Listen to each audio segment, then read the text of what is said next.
श्रीराम समर्थ. आत्माराम. समास चौथा. स्वाध्याय निरूपणातील नाशिवंत देणे म्हणजे काय याबद्दल ओवी 11 पासून पुढे समर्थ सांगतात.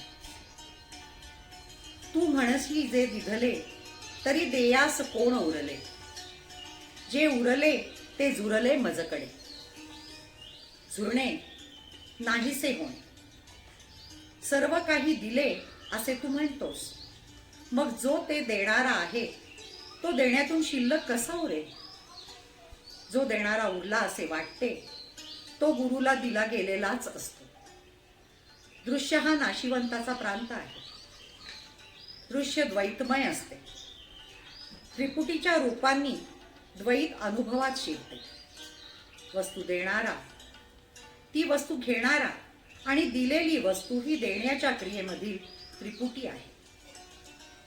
कोणत्याही त्रिपुटीमध्ये तिन्ही अंगे परस्परावलंबी असतात. ज्ञानाच्या त्रिपुटीमध्ये ज्ञाता व ज्ञेय ज्ञानामध्ये जिरले की पूर्ण ज्ञान बनते. त्याचप्रमाणे देण्यामध्ये देणारा येणाऱ्यामध्ये विलीन झाला की देण्याची क्रिया पूर्णता पावते. व्यवहारामध्ये द्यायची वस्तू ती घेणाऱ्याला देऊन देखील देणारा शिल्लक उरतो. परंतु परमार्थामध्ये द्वैताचे पर्यवसान अद्वैतामध्ये करावे लागते. तेथे देणारा शिल्लक कसा उरणार? ओवी 12. तू नाशिवंतामध्ये आलासी, आपणास का रे चोरीसी? नाशिवंत देता चकचकीसी, फटरे पडत मूर्खा. चोरणे, लपवणे, बाजूस ठेवणे, चकचकणे, काकू करणे, दुःख करणे.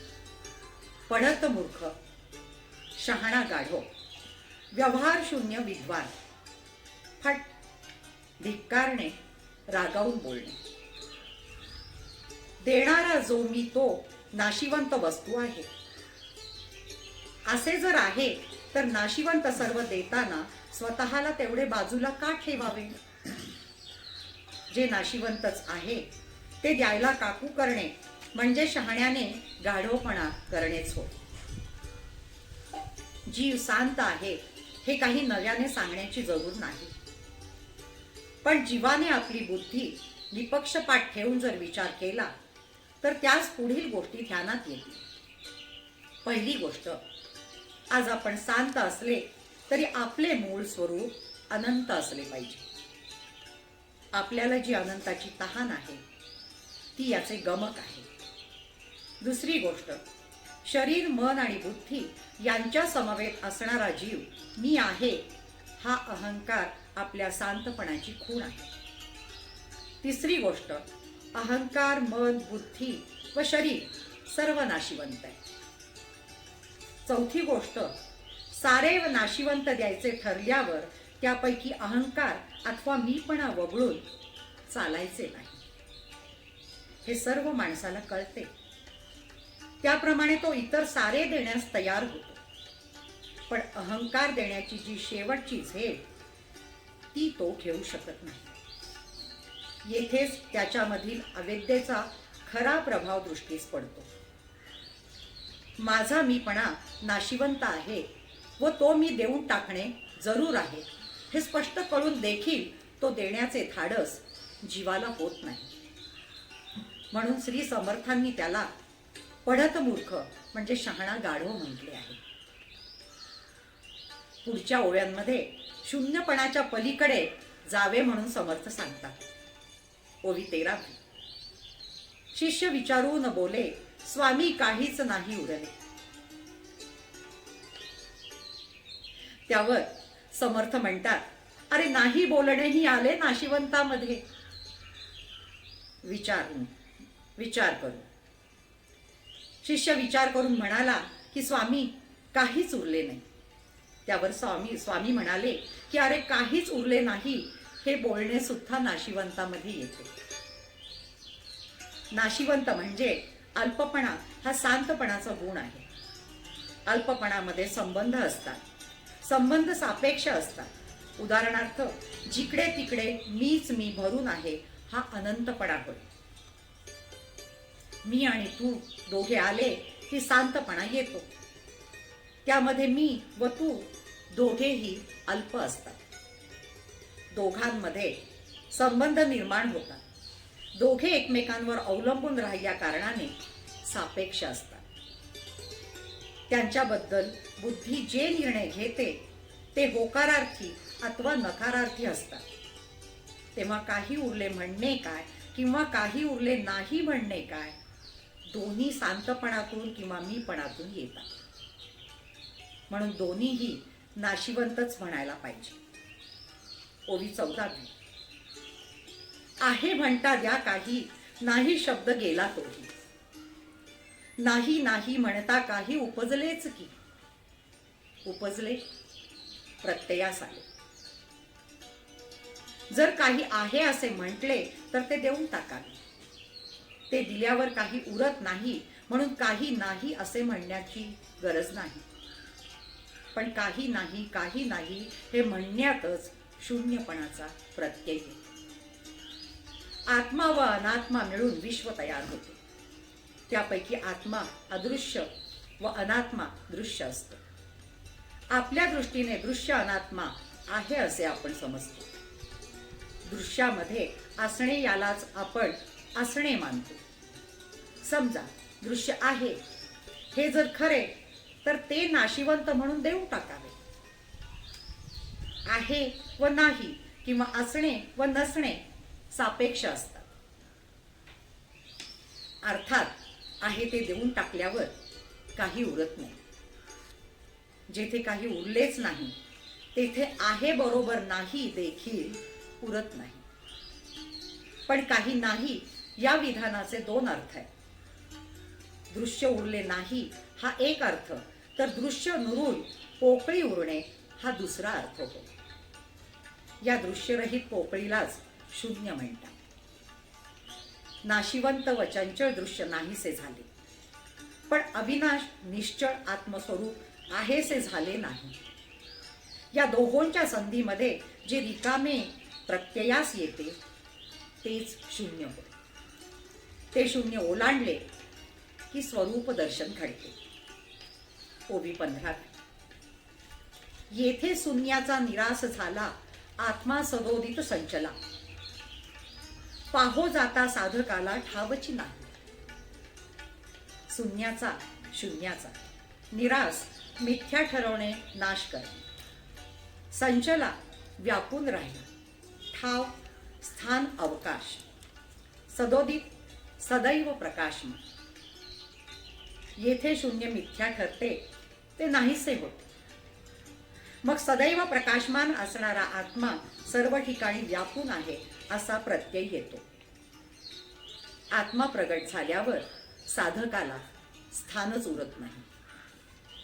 आत्मस्वरूपाचे दर्शन होण्याचे दोन प्रकारचे निराश. पंचमहाभूते, मन, बुद्धी या अष्टधा अपरा किंवा दृश्य निरास हा निरासाचा. याच्यामध्ये स्थूल व सूक्ष्म देहाचे मी पण सुटते. नंतर किंवा कारण देहाचा विद्येचा निरास हा निरासाचा प्रकार होय. कारण देहाचा मीपणा सुप्त असतो, शून्यपणाने राहतो. या तीनही देहांचा साक्षी जो आत्मस्वरूप मी तो सदैव प्रकाशमान असतो. साक्षी रूपाने तो विश्वाचा अंतर्यामी असतो. येथे साधकावस्था संपून सिद्धावस्था आरंभते. ओवी 16. अभिन्न ज्ञाता तोची मान्य, साधक साध्य होता धन्य. वेगळे पावती प्राणी. अभिन्न ज्ञाता स्वरूप होणारा ज्ञाता. पूज्य योग्य साध्य आत्म. धन्य सार्थक ध्येय गाठलेली स्थिती. तेपणा भिन्न अविद्या. वृत्ती शून्य वृत्तीची शून्यता. ज्ञाता ज्ञेय वस्तूशी तदाकार होतो तोच खरा ज्ञाता होय. जो साधक आत्मस्वरूपाशी तादात्म्य पावतो त्यानेच खरे ध्येय गाठले. स्वस्वरूपाहून जोपर्यंत वेगळेपण आहे तोपर्यंत वृत्तीला फार तर शून्यपणा आणता येईल. दृश्याच्या ज्ञातामध्ये ज्ञाता म्हणजे मी, ज्ञाहून म्हणजे तूहून सदैव अलग राहतो. पण आत्मज्ञानामध्ये ज्ञाता मी म्हणजे ज्ञेयाहून आत्मस्वरूपाहून अलग राहूच शकत नाही. ज्ञाता ज्ञेयाशी अभिन्न होतो. दोघेही एकमेकाशी समरस होऊन जातात. आत्मस्वरूपाशी असे समरस होणे हेच साधकाचे परमध्येय असते. जो साधक आत्मस्वरूपाशी तदाकार होतो त्याचा मीपणा महाकारण देहामध्ये स्थिरावतो. तो विश्वमनाशी एकरूप झाल्याने सर्व प्राणीमात्रांच्या अंतःकरणाशी समरस होतो. सर्व देहामध्ये आपणच राहतो अशी प्रचिती त्यास येते. त्याचे ध्येय साध्य झाल्याने तो साधक न उरता सिद्ध बनतो. साधकाला स्वस्वरूपाशी ही समरसता जोपर्यंत साधत नाही तोपर्यंत तो स्वरूपाहून भिन्न राहतो आणि त्या भिन्नपणामध्ये वृत्तीला शून्य करण्यापर्यंत मजल मारता येते. वृत्तीला शून्यपणा आणणे म्हणजे एक प्रकारचे जागेपणी झोपेची अवस्था प्राप्त करून घेणे होय. ती अवस्था संपली की वृत्ती पुन्हा दृश्याकडे धाव घेते. आता पुढच्या एका ओवीमध्ये 17व्या ओवीमध्ये दृश्याचा मोठा प्रभाव समर्थ सांगतात. वेगळेपणे पाहो जाता मोक्ष न जोडे सर्वथा. आत्मा ही दिसेसा नाही मता वर पडे होते प्राणी. वेगळेपणे मीपणा, ज्ञातेपणा, दिसेसा दिसेल असा, मत, अभिप्राय, निश्चय, वरपडे, वश, स्वाधीन. पहिलं स्पष्टीकरण. मोक्ष जोडणे म्हणजे मोक्ष प्राप्त होणे. मोक्ष शब्द सापेक्ष आहे. आज बंधनाची अथवा पराधीनतेची अवस्था आहे. त्याच्या उलट मोक्षाची अवस्था असते. बंधनामध्ये अल्प ज्ञान, अल्प जीव, अल्प आनंद असतो, तर मोक्षामध्ये अल्प ज्ञान, अनंत जीव व अनंत आनंद असतो. बंधनामध्ये आयास, प्रयास, अभ्यास, हव्यास व ध्यास असतात. मोक्षामध्ये यांच्यापैकी काहीही शिल्लक उरत नाही. बंधनामध्ये नाशिवंतपणा, अपूर्णपणा व अनेकपणा यांचा अनुभव येत राहतो. मोक्षामध्ये अविनाशीपणा व संपूर्णपणा व एकमेवपणा यांचा अनुभव येतो.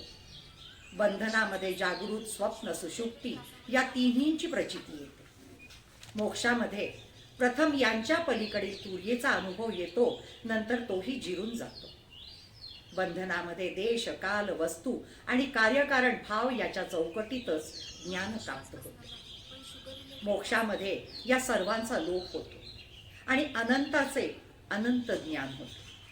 बंधनामध्ये स्वतः व्यतिरिक्त इतरांचे पुष्कळ ज्ञान होते. मोक्षामध्ये स्वतःचे साक्षात ज्ञान होते. इतरांचे ज्ञान वेगळेपणाने होऊ शकते, परंतु स्वतःचे ज्ञान वेगळेपणाने होऊ शकत नाही. वेगळेपणाने स्वतःचे ज्ञान करून घेऊ म्हटल्यास बंधन तुटून मोक्ष मिळणार नाही. इंद्रियाच्या द्वारा स्थूल व दृश्य वस्तूंचे ज्ञान होते. मन बुद्धीच्या द्वारा सूक्ष्म अदृश्य वस्तूंचे ज्ञान होते. आत्मवस्तूंचे ज्ञान मात्र तिशाशी समरस होऊन प्राप्त होऊ शकते. दुसरे स्पष्टीकरण.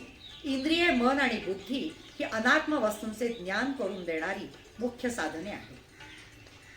आपापल्या क्षेत्रामध्ये त्यांचे सामर्थ्य उत्तम प्रकारे प्रत्ययास येते. पण आत्मवस्तूचे क्षेत्र त्याच्या कक्षेच्या पलीकडे असल्याने तेथे ती लटकी पडतात. आत्मा अतींद्रिय आहे, म्हणून इंद्रिय त्यास पाहू शकत नाही. आत्मा स्वसंवेद्य आहे, म्हणून मन व बुद्धी त्यास जाणू शकत नाही. इतकेच नव्हे तर आत्मा स्वयंप्रकाश आहे. मन व बुद्धी जड असल्या कारणे दोघांना आत्माच प्रकाश देतो. म्हणून इंद्रिय व मन, बुद्धी ही दृश्य वस्तूचे ज्ञान देणारी ज्ञानसाधने आत्मवस्तूंचे ज्ञान करून घेण्यास सरसावतात तेव्हा आत्मा त्यांना दिसत नाही. मग आत्मा ही काही दिसणारी वस्तूच नव्हे असे ती साधने वापरणाऱ्यांचे मत बनते. या मतामधूनच आत्मा मुळीच नाहीच हे मत प्रगट होऊन शून्यवादामध्ये त्याचे पर्यवसान होते. शून्यवाद व संशयवाद ही दोन्ही भावंडे आत्मवादाची हानी करतात. ओवी 18. आपुलिया डोळा जे देखिले, जे पंचभूतामध्ये आले, ऐसे जाणून दृढ धरिले, ते नाडले प्राणी. नाडले, फसले किंवा मुकले. आपल्या डोळ्यांना जे जे दिसते ते सारे पंचभूतांमध्ये येते. त्या पंचभूतात्मक दृश्याला जे घट्ट धरून बसतात ते मात्र फसतात. आत्मा दिसत नाही म्हणून तो नाही हे म्हणणे बरोबर नाही. आपले डोळे पंचमहाभूतांपासून निर्माण झाले आहेत. डोळ्यांना जे जे दिसते ते सारे पंचभूतांपासून झालेले असते. आत्मा पंचभूतांना सुख ओलांडून राहतो. ज्यांची ज्ञानदृष्टी इंद्रियाच्या पलीकडे जात नाही त्यांना आत्मदर्शन होणे शक्यच नाही. पंचभूतात्मक दृश्याला जे घट्ट धरून ठेवतात त्यांची अखेर फसगत होते. ओवी क्रमांक 19. जो पंचभूतांचा दास तयास मायेमध्ये वास, भोगी नीच नव्या साधकास पुनरावृत्ती. पंचभूतांचा दृश्यांचा दास म्हणजे गुलाम, ताबेदार. वास राहणे, नीच नित्य, सावकाश संतपणी, पुनरावृत्ती पुन्हा पुन्हा परत येणे. जो दृश्याचा ताबेदार असतो त्याला मायेच्या राज्यात राहावे लागते. तेथे त्याला संतपणे नित्य नवे नवे जन्म घेणे भोगावे लागते. खरे सुख आत्म्यापाशी आहे. आत्मविस्मृतीमुळे जीव ते सुख दृश्यामध्ये शोधतो. पंचभूतात्मक दृश्यातून मला सुख मिळेल या प्रामाणिक भावनेने जीव त्या दृश्याला मनापासून चिकटतो. तो त्याचा गुलामच बनतो. अशा चिकटण्याला वासना म्हणतात. वासना हेच मायेचे आपल्या अनुभवाला येणारे रूप होय. वासनेमध्ये गुंतलेला जीव काल प्रक्रियेच्या अधीन असतो. पुन्हा पुन्हा नवीन जन्म देणे आणि वासना तृप्त करण्याची धडपड करणे हे कालचक्राचे दृश्य रूप होय. आता हे सगळं ऐकल्यावर शिष्याला आशंका उत्पन्न झाली. याची ओवी क्रमांक 20. तो शिष्य विनंती केली म्हणे आशंका उद्भवली. पंचभूतांची सेवा केली बहुतेकी. उद्भवली, निर्माण झाली. बहुतेकांनी. स्वामींचे म्हणणे ऐकून शिष्याच्या मनात एक शंका निर्माण झाली. तो अर्धवादी स्वामींना म्हणाला, अहो बहुतेकांनी पंचभूतांची सेवा केली आहे. ओवी क्रमांक 21. सकळ सृष्टीमध्ये जन साधू संत आणि सज्जन करती भूतांचे भजन धातू पाषाण मूर्ती. सृष्टीमध्ये या जगामध्ये समाजामध्ये भूतांचे पंचमहाभूतांचे भजन, सेवा, पूजा किंवा उपासना. जगामध्ये सर्व समाजामधील सामान्य माणसे तसे साधू संत आणि महानुभव पंचभूतात्मक अशा धातूंच्या किंवा पाषाणांच्या मूर्तीची सेवा व उपासना करतात. ओवी क्रमांक 22. जे कोणी नित्यमुक्त झाले तेही धातू पूजन केले तरी ते पुनरावृत्ती पावले किंवा नाही. नित्यमुक्त अवतारी संत तेही त्यांना देखील. जे अवतारी संत झाले त्यांनी देखील धातूंच्या मूर्तीचे पूजन केले. तर मग या सर्वांना जन्म मरणाच्या चक्रात अडकावे लागले की काय? दृश्य सारे पंचभूतात्मक आहे. जो कोणी दृश्याला चिकटतो त्याच्या मागे जन्म मरण लागते असे स्वामींनी प्रतिपादन केले. ते ऐकून शिष्याच्या मनात शंका निर्माण झाली. ती अशी, जगामध्ये सर्वसामान्य माणूस मूर्तीपूजक असतो. पूजेच्या मूर्ती धातूच्या किंवा पाषाणाच्या बनलेल्या असतात. साधू संत आणि महात्मे मूर्तीपूजा करतात. इतकेच नव्हे तर ते अवतारी संत झाले त्यांनी सुद्धा मूर्तीपूजा केली असे आढळते. मूर्तीपूजा म्हणजे धातूंची अथवा पाषाणांची पूजा. धातू व पाषाण पंचभूतात्मक असतात म्हणून ते दृश्य होय. जो दृश्याला चिकटतो त्याला जन्ममरण भोगावे लागते, हा नियम आहे. मग सामान्य जनांची गोष्ट बाजूला ठेवली तर संतांना, महात्म्यांना व नित्यमुक्त अवतारी संतांना जन्ममरणाच्या चक्रात अडकावे लागले की काय? शंकेचे निराकरण मग स्वामींनी कसे केले? ओवी क्रमांक 23. ऐसा शिष्याचा अंतर्भाव जाणून आनंदला गुरु राहावं, म्हणे शीघ्रची हा अनुभव पावेल आता. अंतर्भाव मनातील भाव, शीघ्रची शीघ्रची लवकर लवकर अनुभव, आत्मस्वरूपाचा अनुभव, अपरोक्षानुभूती. स्वामींनी शिष्याच्या मनातील भाव ओळखला, त्यांना मोठा आनंद झाला. याला आता लवकरच स्वस्वरूपाचा अनुभव होईल असे ते स्वतःशीच म्हणाले. गुरु आणि शिष्य यांच्या संवादामध्ये गुरु आपल्या निवेदनाने शिष्याला अनुभवारूढ करण्याचा प्रयत्न करतात. शिष्य प्रथम पासून श्रवण करतो, नंतर त्याचे मन अर्थारूढ होते. त्यातून काही मार्मिक शंका पुढे येतात. त्यांच्या संदर्भाने शिष्य अनुभवाच्या किती निकट आहे याची बरोबर कल्पना गुरुला येते. प्रत्यक्ष अनुभव आल्यानंतरच सर्व शंकांचा अस्त होतो. ओवी क्रमांक 24. ऐसे विचारून या मनी कृपा दृष्टी निहाळूनी शिष्याप्रती सुचवूनी स्वामी बोलते झाले. सुवचनी. ऐसे विचारून या मनी कृपा दृष्टी निहाळूनी शिष्याप्रती सुवचनी स्वामी बोलते झाले. विचारून या विचार करून, कृपा दृष्टी दर्यार्थ दृष्टी दे, निहाळून पाहून अवलोकन, सुवचनी मधुर आणि गोड वाणी. स्वामींनी मनात असा विचार केला व शिष्याकडे केवळ प्रेमळ नजरेने नीट बघितले. नंतर मोठ्या गोड वाणीने ते बोलू लागले. गुरु आपले ज्ञान शिष्याच्या अंतःकरणात संक्रांत करतात. त्यासाठी शब्द, प्रेमळ दृष्टी आणि प्रेमळ स्पर्श याचा माध्यम म्हणून उपयोग करतात. श्री समर्थांनी येथे शब्द आणि प्रेमळ दृष्टी यांचा उल्लेख केला आहे.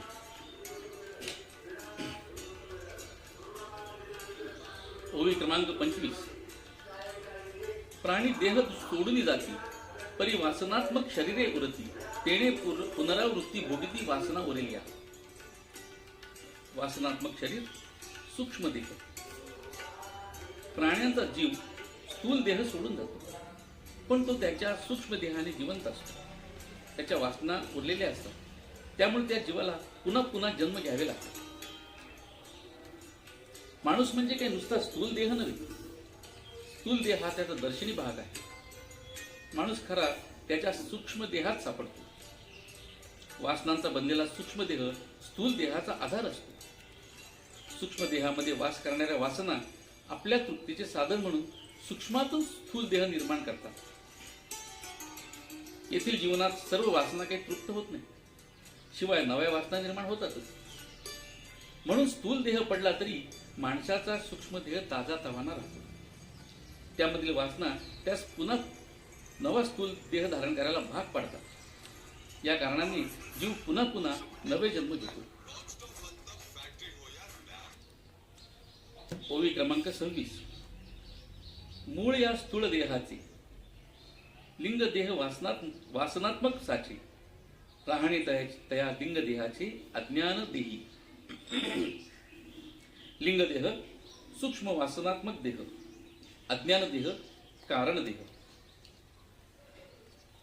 वासनेने बनलेला लिंग देह अथवा सूक्ष्म देह हा खरोखर स्थूल देहाचे मूळ आहे. सूक्ष्म देहाचे राहणे अज्ञात देहात असते.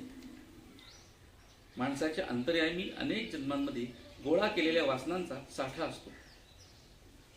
त्याच्यापैकी ज्या तृप्त होण्यासाठी तयार झालेल्या असतात तेवढ्या वासनात्मक सूक्ष्म देहामध्ये प्रकटतात. बाकीच्या वासना बीज रूपाने सूक्ष्म देहापलीकडे जातात. असणाऱ्या अतिसूक्ष्म म्हणजे कारण देहामध्ये सुप्त असतात. हा कारण देह अज्ञानमय आहे. त्याच्यामध्ये आत्मविस्मृतीचे मूळ सापडते. ओवी 27. कारण देह तोची अज्ञान आणि तो मी आत्मा ऐसे ज्ञान, तया नाव महाकारण देह बोलीचे.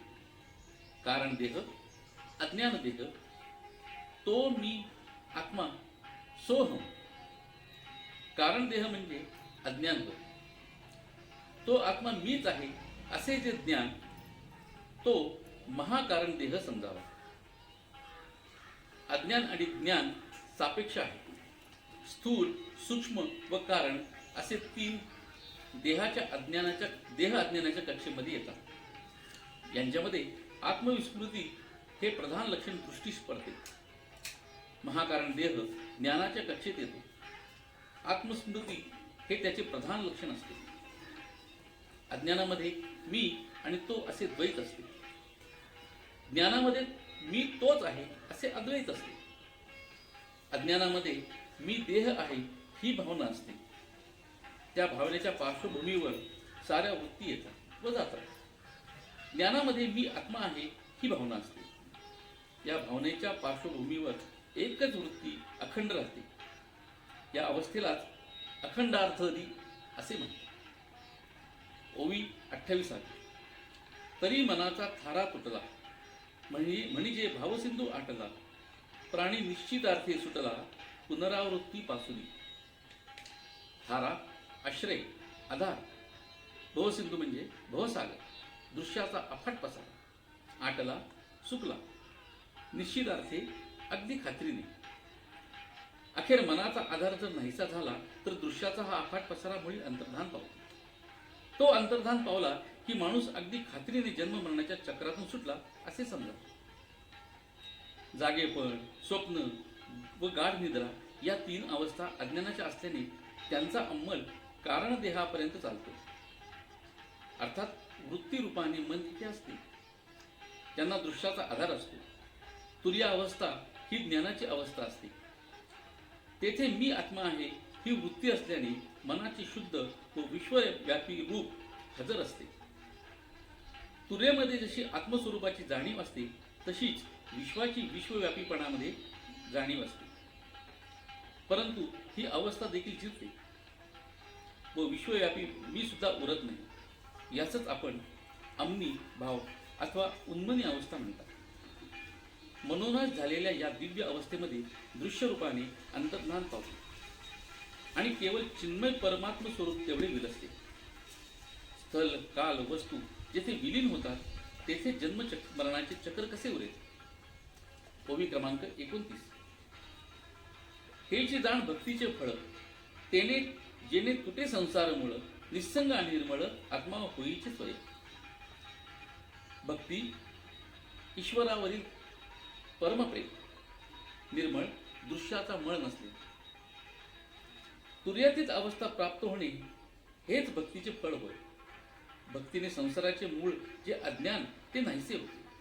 अज्ञान नाहीसे झाले की सर्व बंधनरहित व माया मलरहित असे आत्मस्वरूप आपणच आहोत असा साक्षात्कार होतो. आतापर्यंत समर्थांनी भक्तीचा उल्लेख केला नव्हता. तो येथे केलाय. कारण एक, आत्मविस्मृती झालेल्या जीवाला सतत आत्मस्मृती ठेवण्याचा अभ्यास करावा लागतो. 2, आणि मी तुझा आहे हे अनुसंधान सांभाळता मी तूच आहे ही तदाकार वृत्ती हस्तगत करायची असते. ज्ञानमार्गामध्ये ह्या दोन्ही गोष्टी अखंड जागृत ठेवलेल्या आत्मात्मविवेकाने साधतात. भक्ती मार्गामध्ये त्या निष्काम प्रेमाने सहज साध्य होतात. भक्ती आत्मस्वरूपालाच ईश्वर या नावाने ओळखते. म्हणून ईश्वराचे अखंड स्मरण राखणे आणि आपला देहबुद्धीचा मी ईश्वरामध्ये संपूर्ण विलीन करणे यासच भक्ती म्हणतात. ईश्वराचे स्मरण अंतःकरणामध्ये रुजवता खरे प्रेम निर्माण होऊन त्या प्रेमाच्या पायी ईश्वराच्या चरणी संपूर्णपणे न कळत समर्पण होऊन जाणे हा ज्ञानाहून भक्तीचा मोठाच विशेष आहे. मी ब्रह्म आहे हा ज्ञानी म्हणजे आत्मज्ञानी पुरुषाचा अनुभव होतो. पण भक्ताच्या अंतरी हृदयाच्या सिंहासनावर भक्त आणि ईश्वर अथवा जीव आणि शिव तदाकारपणे विराजमान होतात. त्या अवस्थेमध्ये आत्मज्ञान भक्ताच्या पाठीमागे लागते. भक्ती ज्ञानजननी आहे. आत्मनिवेदन हेच साधन. ओवी क्रमांक 30. संगातीत म्हणजे मोक्ष, तेथे कैसे देखणे लक्ष आणि अलक्ष, या दोहीच ठाव नाही. संगातीत म्हणजे मोक्ष, तेथे कैचे देखणे लक्ष, लक्ष आणि अलक्ष या दोहीच ठाव नाही. संग आसक्ती, मनाने चिकटणे. संगातीत संपूर्ण अनासक्त, मन कोठेही न चिकटणे. लक्ष अवधान, लक्ष लक्ष ठेवण्याची वस्तू, नेम. अलक्ष अलक्ष्य म्हणजे आत्मस्वरूप. मोक्ष म्हणजे संपूर्ण आसक्त रहित होणे. आसक्ती सुटली की लक्ष द्यायला लक्षच उरत नाही. लक्ष गेले की अलक्ष जाते, मग दोन्हींना अवकाश उरत नाही. दृश्याला मनाने चिकटणे ही आसक्तीची खूण आहे. देहबुद्धीचा मी दृश्यातच मोडतो, तोच साऱ्या आसक्तीचे मूळ असतो. म्हणून आसक्तीरहित होण्याच्या प्रक्रियेमध्ये एकीकडे मीपणा क्षीण होतो, तर दुसरीकडे दृश्यपणा अंतर्धान पावतो. मीपणा संपूर्ण गेला की संगातीच अवस्था प्राप्त होते. दृश्य दृश्यपणाने संपूर्ण विलीन होते. शुद्ध आत्मस्वरूपात जेवढे शिल्लक राहते, जोपर्यंत मी असे असतो तोपर्यंत त्याचे लक्ष गुंतवणारे लक्ष असते. त्या लक्षाच्या संदर्भाने जेथे लक्ष पोहोचत नाही असे ते अलक्ष्य म्हणजे आत्मस्वरूप असते. पण मी गेला की लक्ष जाते आणि लक्ष गेले की अलक्ष पण नाहीसे सारखे होते. ओवी 21. आत्मा म्हणून देखणी वास लेखणी आसा मिठी. आत्मा म्हणून देखणी असे मिठी, घालू जाता मोक्षाची तुटी. म्हणून या उठा उठी आत्मनिवेदन करावे. देखणीयास म्हणजे दृश्यास, मिठी घालणे म्हणजे कवटाळणे, तुटी हातचा जाणे किंवा अंतरणे, उठाउठी त्वरित, आत्मनिवेदन आत्मसमर्पण. हाच आत्मा आहे असे म्हणून जर दृश्यालाच कवटाळले तर मोक्ष हातचा जातो. म्हणून ताबडतोब आत्मसमर्पण करावे. दृश्य स्थूल असते तसे ते सूक्ष्मही असू शकते. इंद्रियांनी स्थूल दृश्य वस्तू दिसतात, मनाने सूक्ष्म दृश्य वस्तू दिसतात. दृश्य वस्तू स्थूल असो की सूक्ष्म, ती पाहणारा मी द्रष्टेपणाने असावाच लागतो. द्रष्टा दृश्य व्यवहार जिथे चालतो तिथे संग, संबंध, आसक्ती, लक्ष इत्यादी गोष्टी आल्याशिवाय चालतच नाही. हे द्वैत जिथे असते तिथे मोक्ष असतो. मोक्ष असणे अशक्य नाही. हे द्वैत जिथे असते तिथे मोक्ष असणे शक्य नाही. द्वैताचे मूळ मीपणामध्ये असते. तो नाहीसा करण्यास आत्मनिवेदन म्हणजे आत्मसमर्पण हा राजमार्ग आहे. ओवी 32. प्राप्त झाले अद्वैत ज्ञान, अभिन्नपणे जे विज्ञान, तेची जाण आत्मनिवेदन, जेथे मी तू पण नाही. अद्वैत ज्ञान अहम ब्रह्मास्मी, सोहम हा अनुभव. अभिन्नपणा म्हणजे तद्रूपत्व. विज्ञान अपरोक्ष ज्ञान, परमात्म स्वरूपाचा अनुभव. स्पष्टीकरण. अहम म्हणजे मी, तेच आत्मस्वरूप. या प्रचितीला अद्वैत ज्ञान असे म्हणतात. त्याच्या पुढे मी व ते स्वरूप असा भेद उरतच नाही. या अभिन्नतेला विज्ञान असे म्हणतात. जिथे मी आणि तू उरत नाही त्याला आत्मनिवेदन असं म्हणतात. द्वैत ज्ञान आणि अद्वैत ज्ञान यामध्ये स्थूल आणि सूक्ष्म किंवा इंद्रिय गोचर आणि अतींद्रिय असा फरक आहे. द्वैत ज्ञानामध्ये जसा द्रष्टा मी दृश्यामधले असतो तसा दृश्य देखील इंद्रिय गोचर असते. अद्वैत ज्ञानामध्ये द्रष्टा मी स्वस्वरूप असतो. तो अतींद्रिय असतो. मी तोच आहे अशा तादात्म्याने त्याचे ज्ञान होते. परंतु मी तोच आहे यामध्ये जे अतिसूक्ष्म भिन्न पण असते तेही नाहीसे झाल्यावर केवळ स्वरूप उरते, ते विज्ञान होय. याचा अर्थ असा की द्रष्टा मी संपूर्ण विसर्जन पावला की तू संपूर्ण संपतो. मी व तू दोन्ही जिथे नाही ते खरे आत्मनिवेदन होय. ओवी 33. ऐसी स्थिती जया पुरुषाची तया पुनरावृत्ती कैची. जाणोनी भक्ती केली दासाची आवडी देवासे अत्यंत.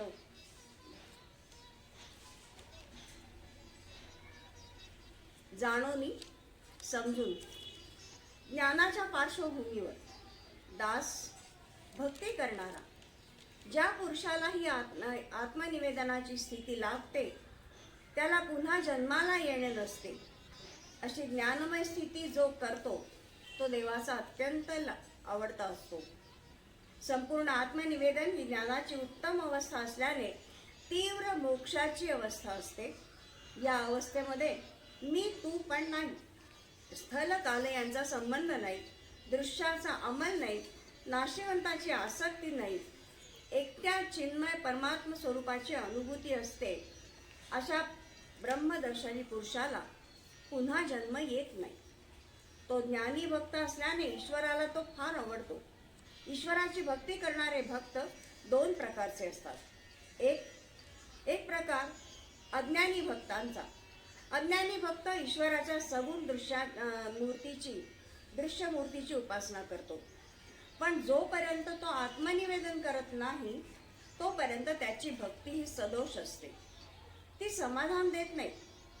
दुसरा प्रकार ज्ञानी भक्तांचा.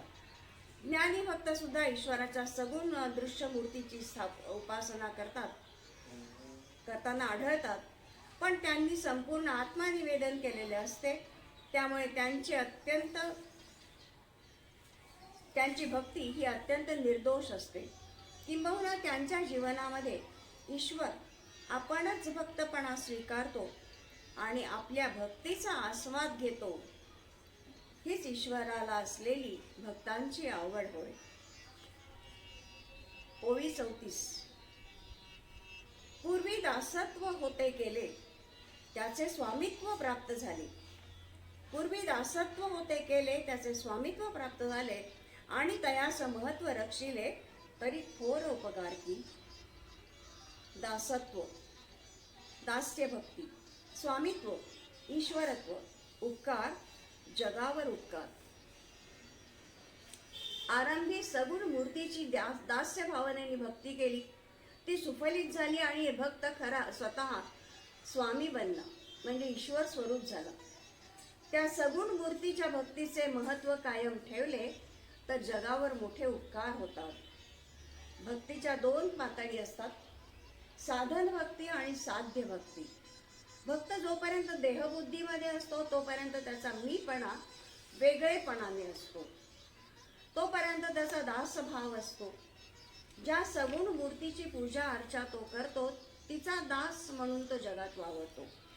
पुढे निधी ध्यासाने त्याची देहबुद्धी क्षीण होते, त्याचा मीपणा विरायला लागतो आणि अखेर त्याला संपूर्ण आत्मनिवेदन साधते. तो ईश्वराशी तदाकार झाल्याने त्याचा दासपणा जाऊन त्याला स्वामित्व प्राप्त होते. मग त्याला स्वतःच्या सगुण मूर्तीची उपासना करण्याची आवश्यकता संपते. त्याच्यापुरते हे खरे असते, परंतु स्वतःला ज्ञान झाल्यानंतर सुद्धा त्याने सगुण उपासना पूर्ववत चालू ठेवली तर लोकसंग्रहाच्या दृष्टीने सामान्य जनाला त्याचा अतिशय फायदा होतो, जनावर मोठा उपकार होतो. उपसंहार. ओवी 35. आता असो हे बोलणे, नाशिवंताचा विचार घेणे आणि मजपाशी सांगणे अनुभव आपला. विचार घेणे, पूर्ण विचार करणे.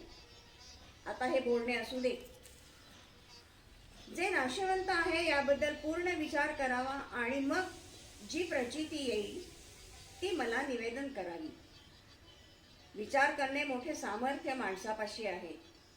विचाराने जसे दृश्यातील असाध्य साध्य करून घेता येते तसे दृश्याचा निराश करून आत्मस्वरूपाशी जाण्याचा मार्गही सापडतो.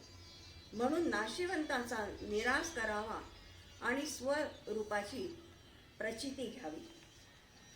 ओवी 36. आता पुढली समासी शिष्य सांगेल अनुभवासी, दृढ करून या तयासी सांगती स्वामी.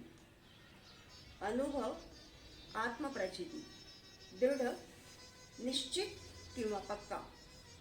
आता पुढील समासामध्ये शिष्य आपला अनुभव सांगेल, स्वामी ते ऐकतील आणि तो पक्का होण्यासाठी त्याचे विवेचन करतील.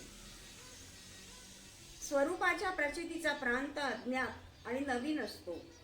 तेथील अनुभव प्रथम येऊ लागले म्हणजे त्यापैकी खरे किती आणि भ्रामक किती यांचा अंदाजही येत नाही. म्हणून गुरुपाशी त्यांचे निवेदन करावे लागते. शिष्याची प्रचिती गुरुच्या प्रचितीशी जुळली की शिष्य निर्धास्त होतो. ओवी 37. इति श्री आत्माराम रामदासी पूर्ण काम, ऐका सावध वर्म आत्मज्ञानाचे. याप्रमाणे भगवंताचे जे दास आहेत त्यांची इच्छा पूर्ण करणारा आत्माराम ग्रंथ त्याचे 4थे प्रकरण संपले. पुढील समासामध्ये आत्मज्ञानाचे वर्म सांगण्यात येईल, ते लक्ष देऊन ऐकावे.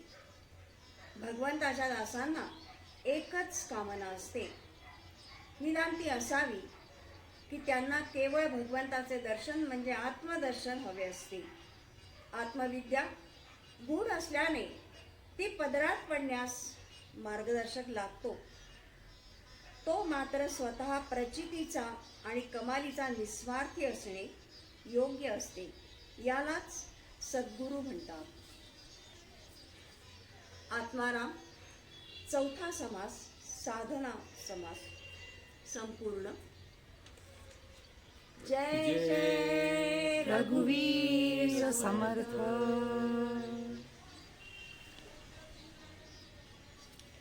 श्रीराम समर्थ. समास 5वा स्वानुभव निरूपण. या ठिकाणी शिष्य आपले स्वतःचे जे अनुभव आलेले ते गुरूंशी सांगतो. कृपेचा प्रभाव. ओवी 1. जय जयाजी स्वामी सर्वेश्वरा, आम्हा अनाथांची माहेरा, सार्थक आले जी दातारा, तुम्हा कृपा कटाक्षे. स्वामी सद्गुरु सर्वेश्वर परमेश्वर, परमात्मा अनाथ म्हणजे दीन किंवा निराश्रित, माहेर म्हणजे आसरा किंवा विश्रांती स्थान, सार्थक सफलता कृतकृत्यता, दातार म्हणजे उदार, दानशूर कृपा म्हणजे करुणा आणि कटाक्ष म्हणजे दृष्टी. आत्मस्वरूपाचा प्रत्यक्ष अनुभव आल्यावर शिष्य म्हणतो, सद्गुरु स्वामी आपण प्रत्यक्ष परमेश्वर आहात. आमच्यासारख्या दीन जीवांचे आपण विश्रांती स्थान आहात. आपला जय जयकार असो. हे उदार पुरुषा आपण करुणा दृष्टीने माझ्याकडे पाहिलेच, त्यामुळे मी कृतकृत्य झालो. सामान्य जीव त्याच्या जीवनामध्ये पुष्कळ दुःख भोगतो. आत्मस्वरूपाचे अज्ञान हे त्याच्या दुःखाचे मूळ कारण असते. अज्ञान चौकटीच्या बंधनामध्ये जगणाऱ्या जीवाला आपणहून आपले अज्ञान दूर करण्याचं सामर्थ्य नसते. ज्ञानमूर्ती संतांच्या पाशी हे सामर्थ्य असते. आत्मज्ञानाने स्वतःचे अज्ञान निवृत्त करून ते ज्ञान देखील पचवलेले संत परमात्म स्वरूप असतात. सामान्य जीवांचे अज्ञान मुळापासून नाहीसे करण्याचे महान कार्य ते करतात. 2.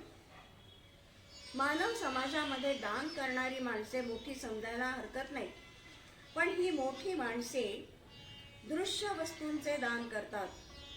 त्याने जीवाचे दुःख काही मिटत नाही.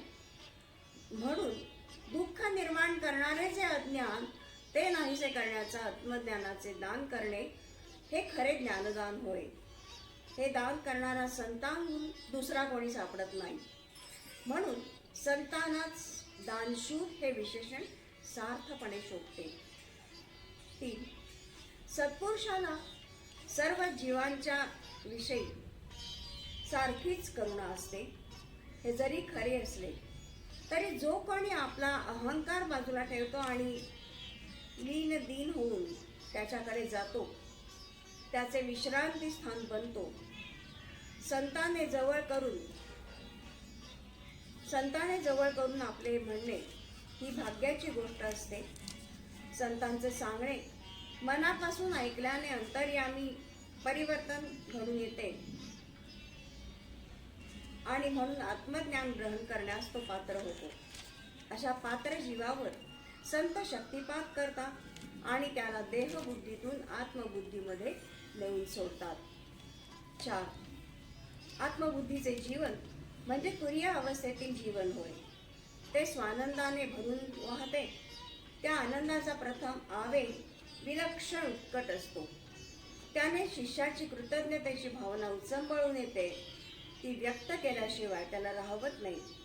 स्वानंद भोगणाऱ्या अशा शिष्याचे जीवन सद्गुरूंच्या सहाय्याने खरेच कृतार्थ झालेले असते.